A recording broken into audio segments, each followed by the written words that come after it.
Hi hello ಎಲ್ಲರಿಗೂ price lord, ಸ್ವಾಗತ ಸುಸ್ವಾಗತ ನಮ್ಮ ಒಂದು ಗುಡ್ ಫ್ರೈಡೇ ಸೀರೀಸ್ನ ವೀಡಿಯೋಸ್ಗಾಗಿ.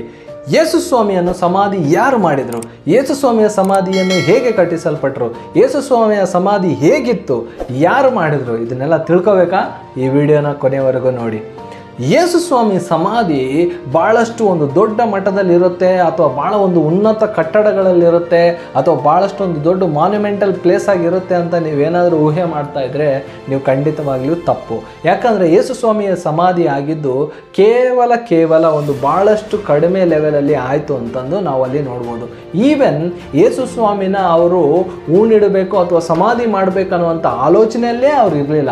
ಬಟ್ ಆದರೆ ಯೋಸೇಫನು ಅನ್ನುವಂಥ ಅರಿಮತ್ತಾಯಾದ ಯೋಸೇಫನು ಅನ್ನುವಂಥ ಒಬ್ಬ ವ್ಯಕ್ತಿ ಬಂದು ಯೇಸು ಸ್ವಾಮಿಯ ದೇಹವನ್ನು ಆತನು ಕೊಂಡುಕೊಂಡು ಆತನು ಪರ್ಮಿಷನ್ನು ತಗೊಂಡು ಯೇಸು ಸ್ವಾಮಿಯನ್ನು ಸಮಾಧಿ ಮಾಡೋದನ್ನು ನಾವು ನೋಡ್ತಾ ಇದ್ದೀವಿ.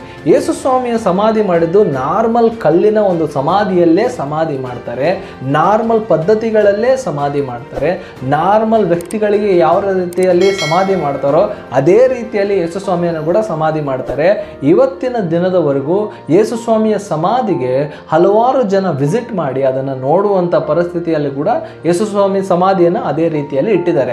ಈವನ್ ಹೇಳ್ಬೇಕಂತಂದರೆ ಡೀಟೇಲ್ ಆಗಿ ಯೇಸು ಸ್ವಾಮಿ ಸಮಾಧಿ ಭಾಳಷ್ಟು ಬೇಸ್ಮೆಂಟ್ ಲೆವೆಲಿಂದ ಕೆಳಗಡೆ, ಅಂದರೆ ಬೇಸ್ಮೆಂಟ್ ಲೆವೆಲಿಂದ ಇನ್ನೂ ಕೆಳಗಡೆ ಗ್ರೌಂಡ್ ಲೆವೆಲಲ್ಲಿ ಒಂದು ಸಮಾಧಿಯಾಗಿ, ಆತನ ಒಂದು ಸಮಾಧಿ ಕಲ್ಲಿನ ಸಮಾಧಿಯಾಗಿ ಆತನನ್ನು ಸಮಾಧಿ ಮಾಡಿದರು. ಆತನ ಸುತ್ತ ಒಂದು ವೈಟ್ ಬಟ್ಟೆ, ಒಂದು ಬಿಳಿ ಬಟ್ಟೆಯನ್ನು ಸುತ್ತಿ ಆತನಿಗೆ ರೆಗ್ಯುಲರ್ ಆಗಿ ಆವಾಗ ನಾರ್ಮಲ್ ವ್ಯಕ್ತಿಗಳಿಗೆ ಯಾವ ರೀತಿಯಲ್ಲಿ ಸಮಾಧಿ ಮಾಡ್ತಾ ಇದ್ರು ಅದೇ ರೀತಿಯಲ್ಲಿ ಆತನಿಗೆ ಕೂಡ ಸಮಾಧಿಯನ್ನು ಮಾಡಿ, ಬಟ್ ಆತನಿಗೆ ಸಲ್ಲಬೇಕಾದಂಥ ಗೌರವವನ್ನು ಕೊಟ್ಟು ಅವರು ಸಮಾಧಿ ಮಾಡಿದ್ರು ಅಂತೇಳಿ ಅಲ್ಲಿ ನಾವು ನೋಡ್ಕೋಬಹುದು.